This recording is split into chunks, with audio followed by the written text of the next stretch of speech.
So ఈరోజు subject గురించి కాకుండా మన ఇండియాలోనే అసలు ఫస్ట్ ఇండియన్ ఉమెన్ లాయర్ ఎవరో తెలుసుకుందాం. ఆమె పేరు వచ్చేసి కార్నీలియా సొరాబ్జీ. ఆమె 1866లో పుట్టింది.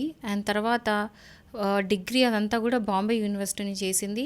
ఆ టైంలో ఎలా అంటే అసలు ఉమెన్ బయటికి రావడమే కష్టం, అసలు ఆడవాళ్ళు బయటికి రావడమే కష్టం అనే టైంలో డిగ్రీ కంప్లీట్ చేసింది. తనకి సిస్టర్స్ ఉండే, కానీ ఆ సిస్టర్స్ ఎవ్వరు కూడా యూనివర్సిటీ దాకా రాలేదు. బట్ ఆమె ఫస్ట్ టైం డిగ్రీ తీసుకుంది యూనివర్సిటీ నుంచి, అది బాంబే యూనివర్సిటీ నుండి. ఆ తర్వాత ఆక్స్ఫర్డ్కి వెళ్ళి లా చేద్దాం అనుకుంది.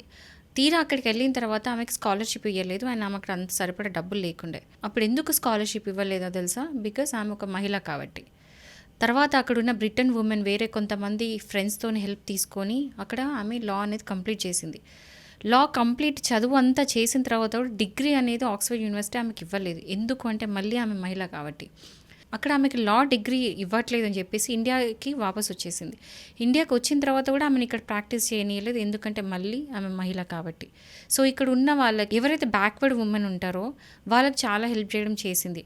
కానీ ఒక 30 years ఆమె కష్టపడింది జస్ట్ ఒక డిగ్రీ తీసుకోవడానికి.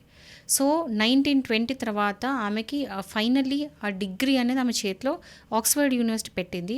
బట్ స్టిల్ 1924లో ఆమె ప్రాక్టీస్ అనేది స్టార్ట్ చేసింది ఇండియాలో. ఆ కాలంలో బయటికి రావడమే కష్టం. అంటే ఆమె ఒక డిగ్రీ కంప్లీట్ చేసి ఆ తర్వాత ఆక్స్ఫర్డ్ యూనివర్సిటీకి వెళ్ళేసి అక్కడ లా చేసి ఆ తర్వాత డిగ్రీ తీసుకొని 30 ఏళ్ళు ఫైట్ చేసిన తర్వాత ఆమె ఒక లాయర్ అయింది.